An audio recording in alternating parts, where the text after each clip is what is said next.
Di tengah dinginnya malam Amsterdam yang berselimut salju, terdengar suara gitar tua dipetik pelan oleh seorang pria berpakaian lusuh. Tangannya menggigil, bukan hanya karena udara, tapi karena rasa cemas. Ia bukan siapa-siapa. Bukan artis. Bukan selebriti. Hanya seorang pengamen jalanan dari Yogyakarta yang tak pernah bermimpi bisa berdiri sejauh ini. Tapi malam itu, ada yang berbeda. Sebuah mobil hitam mewah berhenti perlahan. Jendela kaca turun, dan dari dalamnya, muncul wajah seorang wanita yang hanya bisa duduk di kursi roda. Tanpa sepatah kata, ia menyodorkan selembar kertas dan sebuah cek senilai 50 juta rupiah. Kamu, mau temani aku setiap malam dengan lagu-lagumu? Seketika, hidup pria itu berubah. Tapi siapa sangka di balik permintaan itu, tersimpan sebuah luka, rahasia, dan cinta yang tak disangka akan mengubah nasib keduanya selamanya. Langit kelabu menyelimuti Bandara Internasional Schiphol di Amsterdam saat seorang pria muda berseragam lusuh duduk terpaku di kursi tunggu terminal kedatangan. Matanya terus memandangi selembar paspor hijau dengan tangan gemetar. Sebuah gitar tua tergantung di punggungnya, mencolok di tengah keramaian orang-orang berjas dan koper mewah. Sementara petugas bandara mengumumkan sesuatu melalui pengeras suara, pria itu menatap papan digital yang memajang nama lengkapnya dalam tulisan yang asing baginya. Ia menelan ludah, meraba kantong bajunya, memastikan surat undangan kerja itu masih ada. Di layar ponselnya, pesan terakhir dari seorang wanita berbunyi, "Aku tidak butuh hiburan. Aku butuh alasan untuk hidup lagi. Kumohon, datanglah." Pria itu bangkit perlahan. Ia tidak tahu, langkah kecilnya hari ini akan mengubah jalan hidup dua insan yang berasal dari dua benua berbeda. Semua berawal dari nyanyian di pinggir jalan, dan akan berakhir di tempat yang bahkan tak pernah ia impikan. Namanya Raka Wiranata. Pemuda berusia 28 tahun itu tinggal di sebuah gang sempit di kawasan Prawirotaman, Yogyakarta. Sehari-hari, ia mengamen dari satu perempatan ke perempatan lain dengan gitar usang peninggalan ayahnya. Suaranya khas, bergetar lembut namun penuh emosi. Ia tak pernah menyangka suaranya yang setiap hari dinyanyikan untuk penumpang yang terburu-buru dan pengendara yang jarang memperhatikan, justru akan membawanya ke negeri yang tak pernah ia bayangkan. Raka bukan anak muda biasa. Ia tumbuh tanpa ayah sejak usia 10 tahun. Sang ayah, seorang dalang keliling, meninggal karena sakit paru-paru akibat terlalu sering naik motor malam hari usai pentas. Sejak itu, ibunya mengambil alih segalanya. Berjualan gorengan, mencuci baju tetangga, bahkan menjadi buruh cuci di hotel kecil demi menghidupi Raka dan adiknya yang masih kecil. Namun takdir kejam seolah tak berhenti di situ. Sang ibu, yang selama ini menjadi tulang punggung, divonis menderita kanker serviks stadium 2. Biaya pengobatan yang mahal membuat Raka berhenti kuliah dan memilih mengamen demi bertahan hidup. Ia tahu, hanya ada satu cara agar keluarganya tetap utuh, yaitu bertahan dengan martabat tanpa mencuri atau meminjam pada rentenir. Ia menyanyikan lagu-lagu Jawa dengan hati yang mengalirkan luka dan doa. Orang-orang seringkali tak sadar betapa dalam rasa sedih dalam suaranya. Hingga suatu hari, seorang turis asing asal Belanda memvideokan penampilannya saat mengamen di perempatan dekat Malioboro. Turis itu mengunggah videonya ke media sosial dengan judul, "Pengamen di Yogyakarta menyanyikan lagu paling menyentuh hati yang pernah saya dengar." Raka tak tahu, video itu dalam seminggu ditonton jutaan orang. Ribuan komentar membanjiri unggahan tersebut, termasuk satu komentar yang akan mengubah nasibnya selamanya. "Aku ingin dia menyanyikan lagu itu untukku. Bisakah kau bantu aku menghubunginya? Aku tinggal di Belanda." 2 minggu kemudian, Raka menerima telepon dari seorang wanita Indonesia bernama Mira yang tinggal di Belanda.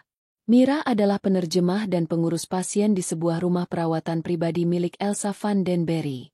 Ia menjelaskan bahwa Elsa adalah seorang wanita Belanda berusia 38 tahun, mantan pianis klasik terkenal, janda tanpa anak, dan mengalami kelumpuhan akibat kecelakaan mobil 3 tahun lalu. Mira berkata, Elsa menonton video Raka dan sejak saat itu, hanya mendengarkan lagu yang Raka nyanyikan di video itu berulang kali. Ia tak pernah bicara dengan siapapun sejak lama, namun saat mendengar suara Raka, Elsa meminta satu hal yang belum pernah ia ucapkan pada siapapun sebelumnya. Bawalah pria itu ke sini. Biayanya aku tanggung. Aku ingin dia menghiburku secara langsung. Aku akan bayar berapapun yang dia minta. Raka sempat mengira itu penipuan. Tapi setelah surat undangan resmi, visa kerja sementara, dan tiket pesawat dikirim ke rumahnya oleh agen resmi, ia tak bisa mengabaikannya. Tawaran itu seperti jawaban dari doa-doanya selama ini. Ia hanya diminta bernyanyi 1 jam sehari, selama 1 bulan, dan dibayar 50 juta rupiah per minggu. Ibu Raka sempat menolak. Takut anaknya dibohongi atau dijebak. Tapi saat Raka menunjukkan bukti-bukti legalitas dan jaminan kontrak, sang ibu hanya bisa menangis. Ia memeluk anak sulungnya dengan air mata yang tak tertahan. Kalau ini jalanmu, Raka, pergilah. Tapi jangan pernah lupa dari mana kamu berasal. Hari keberangkatan pun tiba. Raka berangkat dengan koper kecil dan gitar yang dibungkus kain batik. Di dalam pesawat, ia lebih banyak diam. Pikirannya bercampur antara harapan dan kecemasan. Ia tak bisa tidur, memikirkan bagaimana nanti menghadapi kehidupan orang asing di negeri orang, tanpa bahasa, tanpa teman, hanya dengan suara dan lagu yang selama ini menghidupinya. Saat pesawat mendarat di Amsterdam, udara dingin langsung menusuk tulang. Ia dijemput oleh sopir wanita muda bernama Petra yang membawa papan bertuliskan namanya. Petra tak banyak bicara, hanya tersenyum dan menunjukkan arah mobil. Mereka berkendara sekitar 2 jam menuju wilayah terpencil di utara Belanda, dekat perbatasan Jerman. Rumah tempat Elsa tinggal ternyata sebuah mansion tua bergaya Victoria yang berdiri di tengah lahan luas dikelilingi pohon-pohon cemara dan danau kecil yang membeku. Sesampainya di sana, Raka diperkenalkan pada Mira yang ramah dan hangat. Namun suasana rumah itu terasa dingin, seperti tak berpenghuni. Lorong-lorong panjang dengan lantai kayu tua yang berderit, lukisan-lukisan klasik yang menatap tajam dari dinding, dan cahaya lampu yang redup membuat suasana seperti rumah hantu. Mira mengantar Raka ke sebuah kamar tamu, lalu berkata pelan, "Besok pagi kamu mulai tampil di ruang musik." Elsa biasanya hanya mau ditemui saat matahari mulai naik. Dia sangat sensitif pada cahaya. Jangan kaget dengan cara bicaranya. Kadang ia tak menjawab atau hanya menatap kosong. Tapi kalau dia mendengarkan, kamu akan tahu dari caranya menatap. Malam itu, Raka tak bisa tidur. Ia mendengar suara dentingan piano dari arah ruang tengah, padahal ia diberitahu bahwa Elsa tak lagi menyentuh piano sejak kecelakaan. Ia keluar kamar perlahan, menelusuri lorong dengan kaki gemetar. Saat mendekati ruang musik, suara piano berhenti tiba-tiba. Raka mendorong pintu perlahan. Ruangan itu kosong. Piano hitam berdiri tegak di sudut ruangan. Tak ada siapapun di sana. Tapi ia yakin, tadi ia mendengar seseorang memainkannya. Ia mundur pelan. Saat membalikkan badan, seseorang berdiri di balik pintu. Seorang wanita dengan kursi roda, berambut pirang pucat dan mata biru yang tajam. Ia tak mengatakan apa-apa. Hanya menatap Raka dengan wajah tanpa ekspresi. Kemudian ia berkata lirih, "Aku sudah menunggumu, pengamen dari Jawa." Pagi pertama di rumah besar yang terasa seperti museum itu dimulai dengan udara dingin dan hening yang menusuk. Raka bangun lebih awal, duduk di depan jendela kamarnya yang menghadap danau yang sebagian besar membeku. Ia menggenggam gitar di pangkuan, mencoba memetik nada demi nada untuk mengusir kegugupan yang terus menghantui. Saat matahari mulai menembus tirai tipis jendela, Mira datang mengetuk pintu, lalu membawa Raka ke ruang musik. Di sana, Elsa sudah duduk dalam kursi rodanya, menghadap jendela yang terbuka sebagian.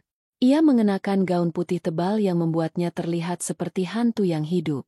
Kulitnya pucat, matanya cekung, namun tajam saat menatap Raka memasuki ruangan. Ruangan itu sunyi.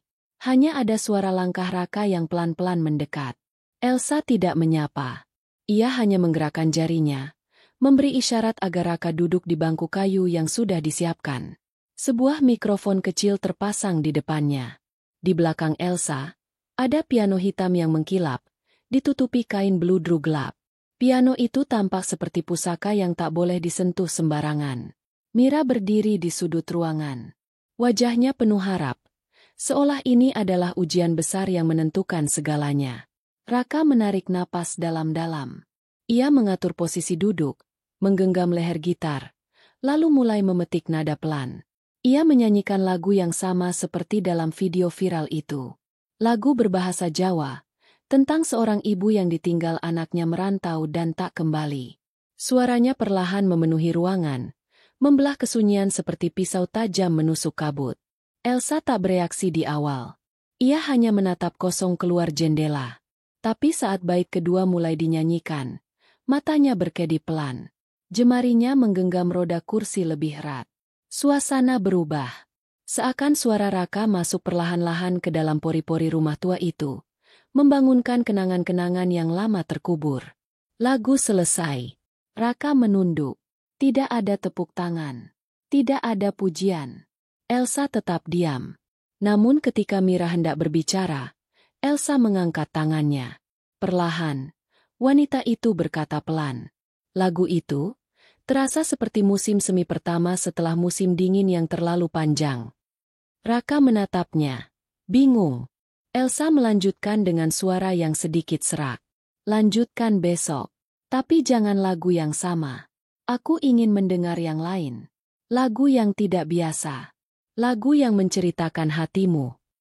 Hari-hari selanjutnya berubah menjadi rutinitas aneh yang perlahan-lahan terasa alami. Setiap pagi, Raka duduk di ruangan itu, menyanyikan lagu demi lagu, mulai dari lagu tradisional Jawa, pop akustik, hingga lagu-lagu ciptaannya sendiri yang belum pernah ia perdengarkan pada siapapun. Elsa mendengarkan dalam diam. Ia tidak pernah memberi pujian langsung. Tapi setiap hari, ia meminta Raka datang lebih lama. Ia mulai meminta lagu 2 kali sehari. Lalu 3 kali. Dalam diamnya, ia mulai sering menatap jendela dengan pandangan lebih hidup. Kadang, ia memejamkan mata seolah membiarkan lagu-lagu itu membawa dirinya ke masa lalu. Di satu pagi yang dingin, ia tiba-tiba bertanya, "Kenapa kamu menyanyikan lagu tentang kehilangan, Raka?" Raka terdiam.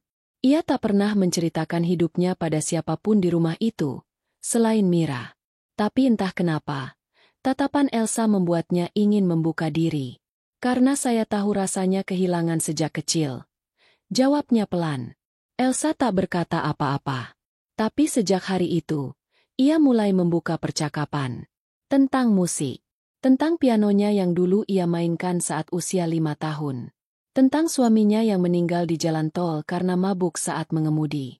Tentang kecelakaan yang membuatnya lumpuh dan kehilangan semua yang ia cintai. "Sejak aku lumpuh, tak satu pun orang bisa membuatku tertawa. Sampai aku melihat videomu itu. Raka, kamu terlihat sangat tulus saat bernyanyi. Itu menggangguku." Raka tersenyum kecil. "Saya tidak tahu harus merasa terhormat atau takut, Bu." Elsa memalingkan wajah ke jendela, tapi dari sudut bibirnya, Raka melihat senyum samar untuk pertama kali. Suatu malam, saat salju mulai turun dan kabut menyelimuti rumah, Raka kembali mendengar suara denting piano. Kali ini lebih jelas. Ia keluar kamar dan mengikuti suara itu. Tapi saat sampai di ruang musik, lagi-lagi ruangan itu kosong. Piano tetap tertutup rapi. Namun ketika ia berbalik, Elsa ada di sana. "Aku tidak bisa tidur. Jadi aku bermain sedikit. Tapi aku tidak ingin ada yang melihatku." Raka merasa jantungnya berdetak lebih cepat. "Kenapa?" Elsa mendekat. Matanya tampak lebih lembut malam itu. Ia lalu berkata, "Karena aku takut jika aku mulai menyentuh piano lagi, aku akan merasa ingin hidup kembali. Dan itu menakutkan." Raka menatapnya lama. Kemudian, tanpa berkata apa-apa, ia duduk di bangku piano, membuka kain penutupnya, dan memainkan nada pembuka dari lagu River Flows in You. Jemarinya kaku, tapi iramanya mengalun lembut. Elsa menutup matanya. Lalu tanpa diduga, ia menyanyikan lirik lagu itu dengan bahasa Belanda yang sangat halus. Suaranya masih indah, meski tak sekuat dulu. Malam itu, mereka berdua menyatu dalam musik. Tak ada bahasa yang lebih kuat dari melodi. Dan tak ada batas antara seorang pengamen dan janda lumpuh. Hanya dua manusia yang saling mengisi kekosongan. Besok paginya, suasana rumah berubah. Elsa mulai duduk di taman meski salju masih menyelimuti tanah. Ia meminta Mira memutar lagu-lagu Indonesia yang dibawakan Raka. Ia bahkan meminta dibelikan kain batik. Raka menghabiskan lebih banyak waktu bersamanya. Mereka tertawa, bercanda, bahkan sesekali makan bersama. Mira hanya bisa tersenyum melihat perubahan itu. Namun perubahan yang paling mengejutkan terjadi pada minggu ketiga. Dokter pribadi Elsa datang untuk pemeriksaan rutin. Saat hendak membantu memindahkan Elsa dari kursi roda ke ranjang pemeriksaan, Elsa menolak. Lalu, dengan pelan, ia mencoba berdiri. Kakinya gemetar, tubuhnya goyah. Tapi ia berdiri. Berdiri dengan dua kaki sendiri, meski masih dibantu pegangan. Semua orang terdiam. Elsa menangis. Raka hanya bisa menatap dengan mulut terbuka. Ia tak mengerti bagaimana ini bisa terjadi. Namun dokter mengatakan, kadang harapan yang hidup bisa menjadi obat yang lebih manjur dari semua terapi medis. Elsa memeluk Raka hari itu. Pertama kali ia memeluk orang lain sejak 3 tahun terakhir. Namun malamnya, kejadian misterius kembali terjadi. Saat semua orang sudah tidur, Raka terbangun dan melihat pintu kamarnya terbuka sedikit. Di lantai lorong, ada jejak roda kursi yang menuju ruang musik. Ia mengikuti jejak itu perlahan. Sesampainya di sana, ia melihat sesuatu yang membuat darahnya berdesir. Piano terbuka. Dan di depannya, Elsa duduk memainkan lagu yang belum pernah Raka dengar. Lagu yang dalam, gelap, namun indah. Ketika Elsa sadar ia tidak sendiri, ia menatap Raka dengan tatapan tajam. Lalu berkata, "Aku sudah memutuskan. Aku ingin kamu tinggal. Aku ingin kamu jadi bagian dari hidupku. Tapi bukan sebagai penyanyi. Sebagai sesuatu yang lebih dari itu." Wajah Elsa memerah. Ia menggigit bibir. Suaranya gemetar saat melanjutkan. "Aku ingin kamu jadi suamiku, Raka." Malam itu seolah berhenti berdetak. Raka mematung di ambang pintu ruang musik yang temaram. Suara angin dari luar membuat tirai berayun pelan, menciptakan bayangan seperti tarian hantu di dinding ruangan yang senyap. Raka menatap Elsa, wanita asing yang kini begitu dekat namun tetap misterius. Kata-kata yang barusan keluar dari bibirnya masih bergema di telinga. "Aku ingin kamu jadi suamiku, Raka." Elsa mengatakannya tanpa tersenyum, tanpa puitis. Tanpa drama, dingin, tegas, tapi juga rawan. Ada luka dalam sorot matanya, namun juga harapan kecil yang tumbuh pelan-pelan seperti tunas di musim dingin. Raka menelan ludah. Ia mencoba mencari kata yang tepat, namun tenggorokannya kering, pikirannya kabur. Lalu, ia mendekat perlahan, duduk di kursi sebelah Elsa. "Maaf, Bu, saya tidak tahu harus jawab apa." Elsa tersenyum tipis, menatap tangannya yang tergeletak di atas tuts piano. "Aku tidak butuh jawaban sekarang. Tapi aku ingin kamu tahu, bahwa selama bertahun-tahun, aku tidak pernah merasa hidup seperti beberapa minggu ini." Raka mengangguk pelan. "Saya juga merasa hidup saya berubah sejak datang ke sini. Tapi saya takut, saya cuma pria biasa dari kampung yang tidak punya apa-apa." Elsa memalingkan wajah. Pandangannya kembali kosong. "Aku lebih takut pada sunyi, Raka. Aku lebih takut kembali menjadi boneka yang hanya duduk tanpa jiwa. Kamu membangunkan jiwaku. Dan itu lebih berharga dari apapun." Suasana hening lagi. Hanya denting kecil dari piano yang belum sepenuhnya ditutup. Keesokan paginya, rumah besar itu penuh keheningan yang aneh. Tidak ada obrolan santai. Tidak ada nyanyian pagi. Bahkan Mira pun tampak canggung ketika melihat Raka dan Elsa saling tatap di meja makan. Mira mendekati Raka saat sedang menyeduh teh di dapur. "Apa yang dikatakan Bu Elsa semalam itu, serius, ya?" Raka hanya mengangguk pelan. Mira menarik napas panjang. "Aku tidak pernah lihat dia seperti ini. Tapi kamu juga harus tahu, dia bukan wanita biasa. Luka di hatinya dalam. Dan keputusan-keputusannya kadang membuat orang lain kewalahan." "Saya tidak bisa langsung jawab, Mira." Tapi saya juga tidak mau kabur. Saya cuma takut merusak semuanya. Mira menatap Raka lama. Kalau kamu menolaknya, jangan pakai alasan kamu cuma pengamen. Itu bukan alasan. Dia tidak peduli soal status. Dia peduli tentang rasa. Hari-hari berikutnya berjalan dengan aneh. Elsa tidak membahas soal lamaran itu lagi. Ia kembali tenang, kembali mendengarkan Raka bernyanyi setiap pagi, bahkan ikut menyanyi sesekali. Tapi tak ada kata cinta. Tak ada pertanyaan lanjutan. Namun, justru ketenangan itu membuat Raka makin gelisah. Ia sering duduk sendirian di taman belakang, memikirkan hidupnya di Yogyakarta, ibunya yang dulu menjual nasi di pasar untuk membesarkannya, dan ayahnya yang menghilang sejak ia berusia 10 tahun. Ia teringat masa-masa mengamen di Jalan Malioboro, tidur di emperan toko, dan memeluk gitar seperti menyembunyikan sepi. Tiba-tiba, semuanya terasa jauh. Dunia tempatnya sekarang terasa seperti mimpi. Tapi Elsa nyata. Rasa yang muncul di dadanya pun nyata. Dan itu menakutkan. Suatu malam, Elsa meminta Raka menemaninya ke ruang baca. Ia mengeluarkan sebuah kotak kecil dari lemari tua. Di dalamnya ada foto-foto lama. Foto pernikahannya, foto suaminya, dan foto putrinya yang meninggal dalam sebuah kecelakaan. Aku tidak punya siapa-siapa lagi di dunia ini, Raka. Semua yang aku cintai sudah pergi, tapi aku masih hidup. Dan kamu, dengan suara sumbangmu itu, entah kenapa, bisa membuatku ingin bertahan. Raka tersenyum kecil. Jadi karena suara sumbang saya, Bu jadi melamar. Elsa tertawa pelan. Tawanya pelan tapi dalam. Tawanya yang membuat Raka merasa nyaman.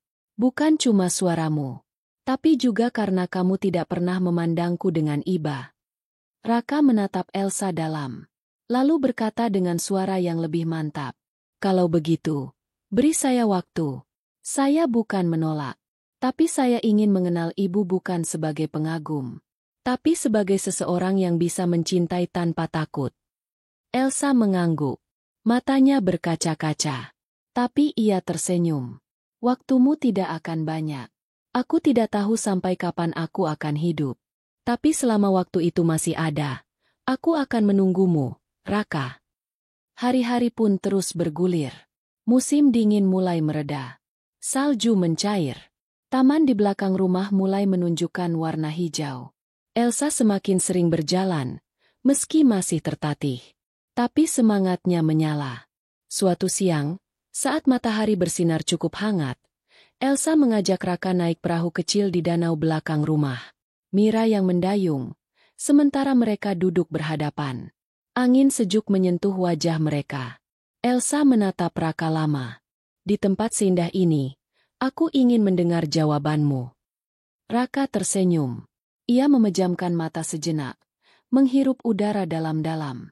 Kemudian membuka mata dan berkata, kalau saya terima, apakah Bu Elsa siap hidup dengan masa lalu saya? Dengan orang kampung, dengan kesederhanaan yang mungkin tak pernah Bu Elsa alami.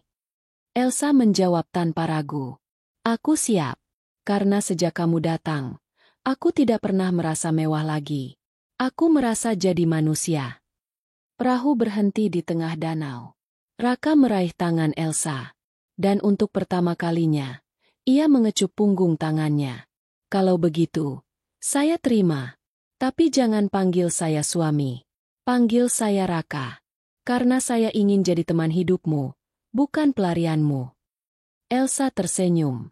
Matanya basah. Ia tidak menjawab. Ia hanya menarik Raka ke pelukannya. Dan di tengah danau yang tenang itu, dua hati yang sama-sama pernah terluka, saling menemukan pelabuhan baru. Namun ketika mereka kembali ke rumah, Mira berlari menyambut dengan wajah panik. Ia membawa secari kertas dari sebuah surat yang baru tiba. Surat itu dari Belanda Selatan. Dari kantor notaris. Isinya, sebuah warisan besar dari mendiang suami Elsa yang selama ini tersembunyi karena konflik hukum. Warisan itu hanya bisa dicairkan jika Elsa menikah kembali. Raka menatap Elsa. Elsa menggenggam tangan Raka erat. Lalu berbisik. Aku tidak menikahimu untuk uang itu, Raka. Tapi dunia tampaknya menguji kita. Kamu masih mau berdiri di sampingku setelah ini? Raka menatap Elsa lama. Ada sesuatu yang mulai menggelora di dadanya. Tapi ia tidak menjawab. Ia hanya menarik napas dalam dan menggenggam tangan Elsa lebih erat lagi. Sejak surat dari notaris itu datang, suasana rumah kembali berubah. Kali ini bukan karena keheningan atau rasa canggung, melainkan kegelisahan yang tak terlihat tapi terasa menggigit seperti hawa dingin menjelang salju. Raka mulai merasa ada sesuatu yang tidak beres. Elsa menjadi lebih sering termenung. Ia tak lagi mengajak Raka bernyanyi atau bermain piano. Bahkan Mira, yang biasanya cerewet dan suka menggoda, ikut terlihat muram. Suatu malam, saat lampu-lampu rumah sudah dipadamkan dan salju turun perlahan di luar jendela, Raka masuk ke ruang kerja Elsa. Wanita itu duduk di kursi roda dengan pandangan menerawang keluar jendela. Kenapa Bu Elsa tidak tidur? Elsa menoleh pelan. Matanya tampak lelah. Aku sedang memikirkan warisan itu. Sialnya, aku merasa seakan-akan uang itu kutukan. Raka duduk di lantai, bersandar di sisi kursi roda Elsa. Kenapa bilang begitu? Elsa menarik napas dalam. Karena sekarang aku tidak tahu, apakah kamu benar-benar mencintaiku, atau kamu hanya bersikap mulia karena merasa kasihan. Dan nanti, orang-orang akan bilang, kamu menikahiku karena uang. Raka menatap Elsa dengan mata yang berkaca-kaca. Lalu ia berdiri perlahan dan memegang tangan Elsa dengan kedua tangannya. Kalau saya hanya ingin uang, saya sudah pergi sejak lama. Saya bisa bawa uang 50 juta itu dan pulang ke Jogja. Tapi saya tinggal karena saya menemukan yang tidak pernah saya miliki. Rumah. Elsa memalingkan wajahnya, mencoba menyembunyikan air mata yang jatuh. Tapi dunia tidak sebaik hati kamu, Raka. Aku sudah cukup banyak dicibir waktu menikah dengan pria bule yang 20 tahun lebih tua. Sekarang, jika aku menikah lagi dengan pengamen jalanan, aku takut dunia akan menghancurkan kita. Kalau begitu, kita lawan dunia sama-sama, Bu. Kita tidak perlu bukti apa-apa. Kita hanya perlu hidup dengan tenang. Dan saya janji, saya tidak akan pernah membuat ibu menyesal. Elsa tak tahan lagi. Ia membalikan badannya dan memeluk Raka erat. Beberapa hari setelah itu, persiapan pernikahan dimulai. Tapi bukan pesta besar yang diadakan. Elsa menolak itu. Ia hanya ingin sebuah pernikahan kecil, di sebuah kapel tua yang sepi di pinggiran Utrecht, dengan salju yang turun pelan di halaman gereja. Tidak ada tamu undangan. Hanya Mira yang jadi saksi. Dan seorang pastor tua yang sudah mengenal keluarga Elsa sejak ia muda. Raka mengenakan jas abu-abu yang disewakan oleh Mira. Elsa memakai gaun sederhana dengan kain putih lembut yang menjuntai sampai ke roda kursinya. Meski tidak bisa berdiri, ia tampak lebih kuat dari siapapun hari itu. Di hadapan salib kayu tua dan lantai marmer dingin, mereka saling menatap dan mengucap janji dengan suara pelan namun teguh.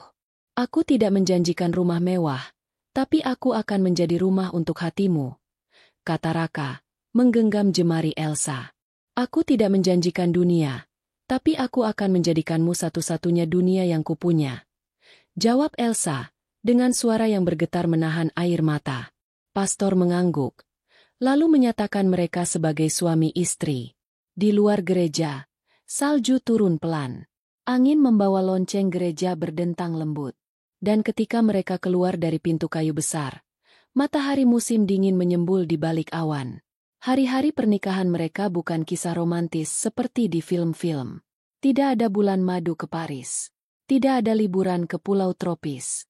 Tapi setiap pagi, Raka membuatkan teh panas untuk Elsa.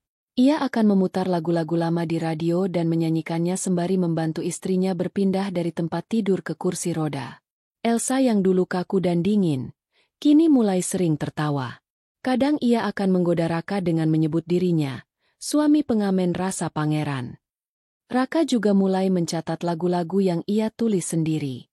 Elsa membantunya mengirim rekaman ke beberapa rumah produksi kecil. Tak disangka, salah satu lagu yang ia kirim dengan judul Peluk Musim Dingin menjadi viral di media sosial Belanda. Suara Raka yang serak dan lirik yang sederhana namun dalam, menyentuh banyak orang. Ia bahkan diundang untuk tampil dalam sebuah acara musik lokal. Elsa ikut menontonnya dari kursi roda. Di panggung, dengan gitarnya yang telah menemaninya sejak Jogja, Raka menyanyikan lagu itu. Ia menatap ke arah istrinya sambil berkata ke mikrofon, "Lagu ini saya tulis untuk seseorang yang mengajarkan bahwa cinta bisa membuat orang lumpuh jadi kuat, dan pengamen jadi raja." Penonton berdiri dan bertepuk tangan. Elsa menangis tanpa suara. Ia tahu, cinta mereka kini bukan rahasia lagi. Dunia boleh bicara apa saja, tapi ia dan Raka telah menjadi bukti bahwa luka bisa jadi pintu menuju kebahagiaan. Namun, kebahagiaan itu tidak datang tanpa ujian. Suatu sore yang tenang, Elsa mengalami kejang hebat. Mira yang melihatnya langsung panik dan memanggil ambulans. Raka berlari keluar dari kamar mandi dengan baju setengah basah, mencoba membangunkan Elsa yang tak sadarkan diri. Ia menggenggam tangan istrinya di ambulans. Matanya tak berkedip. Di rumah sakit, dokter mengatakan bahwa Elsa mengalami komplikasi syaraf dan harus menjalani operasi tulang belakang. Raka merasa dunia runtuh. Baru saja mereka mengecap manisnya hidup. Kini maut kembali berdiri di ambang pintu. Sebelum masuk ruang operasi, Elsa berbisik pada Raka, "Kalau aku tidak bangun, jangan berhenti menyanyi. Lagu-lagumu akan menjagaku." Raka menunduk, mencium kening Elsa dan berbisik pelan, "Kamu harus bangun, karena aku tidak bisa menyanyi tanpa senyummu di hadapan." Operasi berlangsung selama 5 jam. Raka menunggu di ruang tunggu rumah sakit, berdoa dalam diam. Ia tidak tahu kepada siapa ia berdoa, tapi hatinya memanggil-manggil nama Allah, sesuatu yang dulu hanya dia dengar dari ibunya di masjid kampung. Malam itu, salju turun lebih deras dari biasanya. Tapi saat dokter keluar dari ruang operasi dan tersenyum, Raka tahu, doanya dikabulkan. Elsa selamat. Dan saat ia bangun beberapa hari kemudian, ia menatap Raka dan tersenyum dengan bibir kering. "Aku mendengar lagumu di dalam mimpi." Beberapa bulan setelah kejadian itu, kesehatan Elsa berangsur pulih. Ia belum bisa berdiri, tapi semangat hidupnya kembali menguat. Raka tetap bernyanyi. Kini diundang ke berbagai tempat. Tapi ia tidak pernah meninggalkan rumah terlalu lama. Sebab bagi Raka, di rumah yang dulu sunyi dan penuh lukisan duka, ada satu suara yang selalu dinanti. Suara Elsa tertawa saat ia menyanyi lagu kesukaan mereka berdua. Musim semi datang dengan bunga-bunga yang bermekaran di taman belakang rumah Elsa dan Raka. Untuk pertama kalinya sejak menikah, Raka dan Elsa duduk berdua di bangku taman tanpa mengenakan jaket tebal. Udara masih sejuk, tapi tidak lagi menggigit. Mira duduk di balkon atas, memotret mereka diam-diam sambil tersenyum haru. Sementara itu, dari radio tua yang diletakkan di ambang jendela, terdengar lagu ciptaan Raka yang terbaru. Nyanyian untuk hati yang tak pernah lelah. Namun hari itu berbeda. Raka menerima surat dari stasiun televisi nasional Belanda. Lagu-lagunya yang semula hanya viral di sosial media, kini menarik perhatian para produser besar. Ia diundang untuk tampil di acara musik paling bergengsi se-Belanda, Malam 1000 Suara. Itu bukan hanya sekadar panggung, tapi bisa jadi gerbang karirnya melesat jauh. Raka sempat ragu. Ia takut meninggalkan Elsa meski hanya untuk 2 hari. Tapi Elsa justru yang meyakinkannya. "Ini bukan hanya tentang musikmu, Raka. Ini tentang kisah kita. Dunia harus tahu bahwa cinta seperti ini masih ada." Akhirnya, dengan restu istrinya, Raka berangkat. Ia membawa gitar tua dan setelan jas yang telah dijahit ulang oleh Mira. Malam itu, panggung besar menyala terang. Kamera dari berbagai penjuru dunia menyorot wajahnya. Tapi Raka tetap tenang. Ia duduk di kursi kecil, menunduk sebentar, lalu memetik dawai pertamanya. Lagu yang ia nyanyikan bukan lagu cinta biasa. "Aku Bertemu Dalam Sunyi" adalah lagu tentang malam pertama ia masuk rumah besar itu, bertemu wanita asing yang tak bisa berdiri, tapi bisa membuat hatinya jatuh bertekuk lutut. Lirik-liriknya sederhana, tapi setiap kata seperti belati yang menikam lembut ke dalam dada siapapun yang mendengarnya. Penonton diam. Beberapa terlihat meneteskan air mata. Dan ketika lagu berakhir, semua bangkit berdiri. Tepuk tangan bergema seperti badai. Raka menunduk, tapi dalam hatinya ia tahu, itu bukan tepuk tangan untuknya saja. Itu untuk Elsa. Untuk cinta mereka. Untuk semua luka yang kini telah berubah jadi kekuatan. Keesokan harinya, saat Raka pulang, ia membawa buket bunga dan selembar kertas kontrak dari label musik internasional. Tapi semua itu tak sebanding dengan satu hal yang ia temui di rumah. Elsa berdiri. Ia berdiri dengan alat bantu, dengan kaki yang masih gemetar. Tapi ia berdiri sendiri. Tangis Raka pecah. Ia berlari memeluk istrinya. Tak peduli kontrak musik terjatuh dari tangannya. Aku ingin jadi pendampingmu di semua posisi, Raka. Bahkan saat kamu berdiri di puncak dunia. Malam itu, di bawah langit utres yang bersih dari awan, mereka berpelukan sambil menyanyikan lagu pertama yang pernah mereka nyanyikan bersama. Hikmah dari cerita ini. Dari pengamen jalanan yang tak punya apa-apa selain suara dan ketulusan hati, Raka membuktikan bahwa keajaiban bukanlah dongeng, tapi kenyataan yang tumbuh dari ketulusan. Dari seorang janda lumpuh yang kehilangan kepercayaan terhadap cinta, Elsa membuktikan bahwa cinta bukan soal kesempurnaan fisik, tapi soal jiwa yang mampu bertahan dalam luka dan tetap memilih mencintai. Cinta mereka mengajarkan bahwa hidup tidak selalu adil, tapi ketulusan akan selalu menemukan jalannya. Bahwa siapapun kita, dari manapun kita berasal, kita pantas bahagia jika hati kita benar-benar tulus. Terima kasih sudah menonton dan menyimak cerita ini sampai akhir. Semoga kisah ini bisa menginspirasi dan menyentuh hatimu, sama seperti bagaimana Raka menyentuh hati Elsa.